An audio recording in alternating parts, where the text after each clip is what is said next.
Bombshell lawsuit accuses the NFL of racism in hiring coaches, and we have the first interview with a former head coach who has filed it. His name is Brian Flores. He was fired last month after 3 years coaching the Miami Dolphins. His lawsuit claims the NFL has failed to create a fairer hiring process. Quote, nothing has changed. In fact, the racial discrimination has only been made worse by the NFL's disingenuous commitment to social equity. As of today, there are 3 head coaches of color, including 1 black man out of 32 in the league. That's down from 8 in 2018.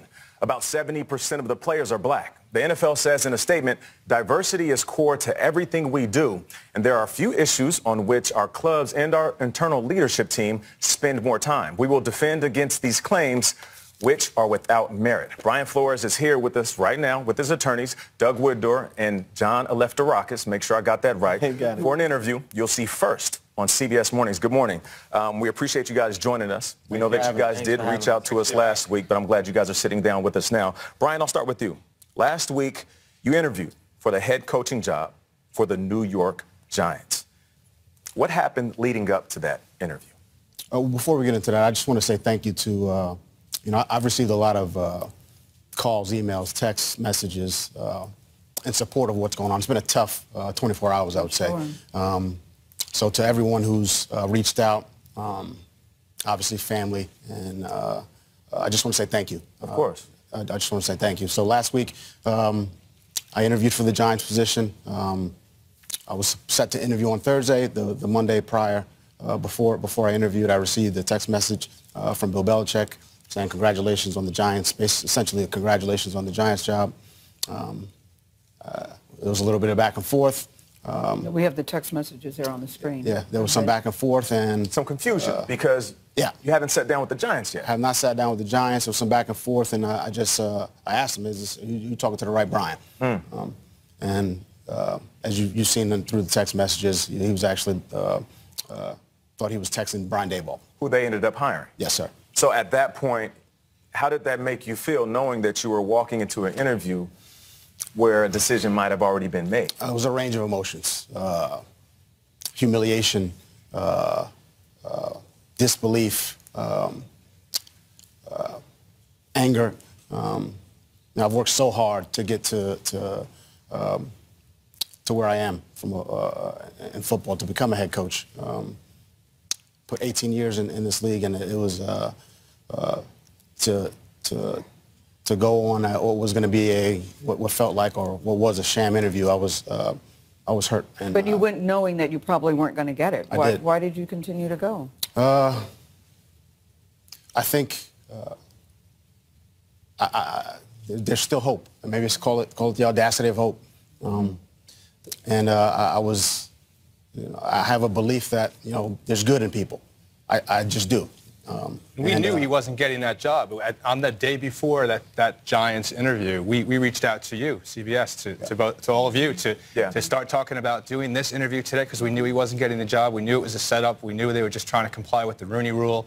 We started drafting the complaint, and here we are. The Giants say they're pleased and confident in the hiring process. I get the sense from the lawsuit and from you right now that you had a feeling like, here we go again. This wasn't the first time you felt discriminated against in the league. Is that true? Yeah. I mean, the Rooney Rule is intended to, give minorities an opportunity to sit down in front of ownership. But I think what it's turned into is an instance where guys are just checking the box. And that's been the case. I've been on some interviews in the past that where I've had that feeling. There's always no way to know for sure, but And I know I'm not alone there. You have to have the Rooney Rule.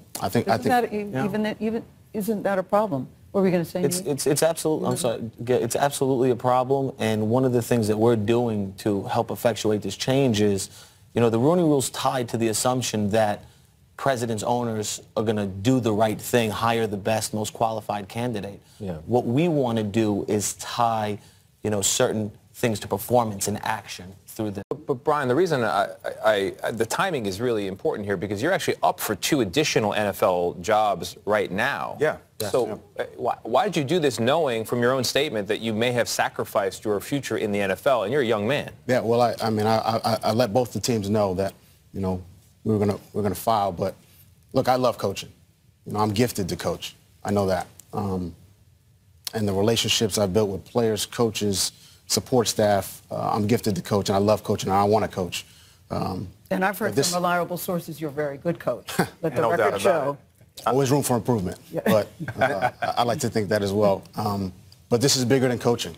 Of course. This is much bigger than coaching. Now, we'll get back to the lawsuit in regards to the Broncos and the Giants, but I want to talk about the Miami Dolphins for a second. You make claims that you were offered $100,000 for each game this team lose, subsequently to get a better draft pick. Kind of speak on that, because you don't hear about that going on behind closed doors. I'm a former player. I know you as a coach. You want to win. I walk in that locker room. I want to win. I don't hear people from the front office and above making those type of decisions that can change the outcome of your coaching career. Look, this game's done a lot for me. I grew up not far from here, in the projects in Brownsville, Brooklyn. I didn't grow up with a lot. This game, changed my life. So to attack the integrity of the game, that's what I felt was happening in that instance, and I wouldn't stand for it. And that was Dolphins owner Stephen Ross. Yes. So. And you think it hurt your career? I think it hurt my standing within the organization, and ultimately was the reason why I was let go. Well, word on the street now, though, Brian, is that either you've torpedoed your career, that this is the craziest thing you could have done, or that it's very brave and very bold of you to do. How are you feeling? Are you at peace with your decision? And was this a very difficult decision for you to make, to file a lawsuit before you have a job? I understand the risks. And yes, it was a difficult decision, and I went back and forth. And like I said, I love coaching. I do. It's something that I'm passionate about. It brings me joy. And I love helping young people reach their potential and become the best versions of themselves. I'm gifted to do that. Brian? But this is bigger than that. I mean, can I just say, in 2022, the fact that we don't have one black owner, we only have one black head coach. That's actually I want to touch on. Really, Brian needs to be applauded for stepping forward to be the first person to really contest it. It's been talked about. Well, you've heard the statement, but now he has stepped forward to challenge it. You've heard the statement from the NFL, and a statement: diversity is core to everything we do. There are a few issues on which our clubs and our internal teams spend more time on. Yeah, they've acknowledged their problems. The executives there have acknowledged their problems. Now the PR team is trying to spin something. They could take two different paths. They could take the path of trying to defend and litigate, or we hope that they take the path of actually trying to correct things, to be an example not only for the NFL but for American society, to lead by example. When you talk about the owners, you got 31 white billionaires, and then the Packers have a special situation. 70% of the players are black. There's a power dynamic that's visible there. Yeah. In the lawsuit, there's this explosive line that the NFL is managed much like a plantation. That's a direct quote. Why did you decide to settle on that metaphor? I think. Look, we didn't have to file a lawsuit for the world to know that there's a problem from a hiring standpoint in regards to minority coaches in the National Football League. The numbers speak for themselves. Right. We filed the lawsuit so that we could create some change, and that's important to me. I think we're at a fork in the road right now. We're either going to keep it the way it is, or we're going to go in another direction and actually make some real change where we're actually changing the hearts and minds of those who make decisions to hire head coaches, executives, et cetera. And that's where we got to get to. We got to change hearts and minds. Brian, I heard someone say, but don't companies or clubs have the right to hire the person they think is the best qualified for the job, or the person they feel is right for the job? Whatever race they are. Whatever race they are, yes. They do.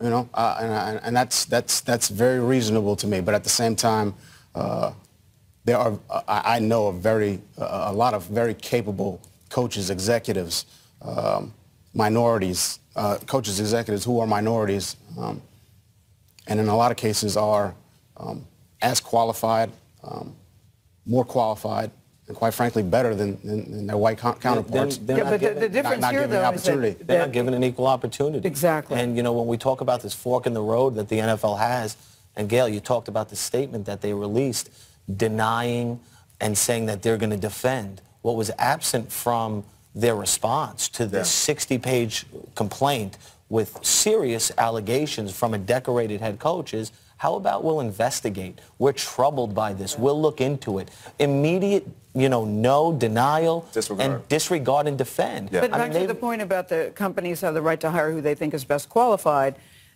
we all agree with that. But the difference here, if what you're saying is true and you seem to have receipts, they knew ahead of time that you weren't going to get the job. So I'm thinking, why waste your time and theirs? And the word minority is it's loaded because it has different connotations. Yeah. We might be marginalized in certain areas, but our contributions to this game, both on the field and outside of the lines, are immense. Yeah. And when you have quality coaches that are available, that are gifted and can lead teams but not getting the opportunity, that's why you are standing for what you're standing for. But I want you to have one last word. Those are called facts. That's right. One last thing, I'll let you say this, but you still want to coach in this league. I absolutely want to coach in this league, but I also know that I'm not the only story here. Yeah. I'm not the only one with a story to tell. You're speaking up for decades of this going on and hopefully stopping it from happening. There are people who have come before me, and I know there are others who have similar stories, and it's hard to speak out. It is. You're giving up, you're making some sacrifices, but this is bigger than football. This is bigger than coaching. Thank you for using your voice. You're doing the right thing.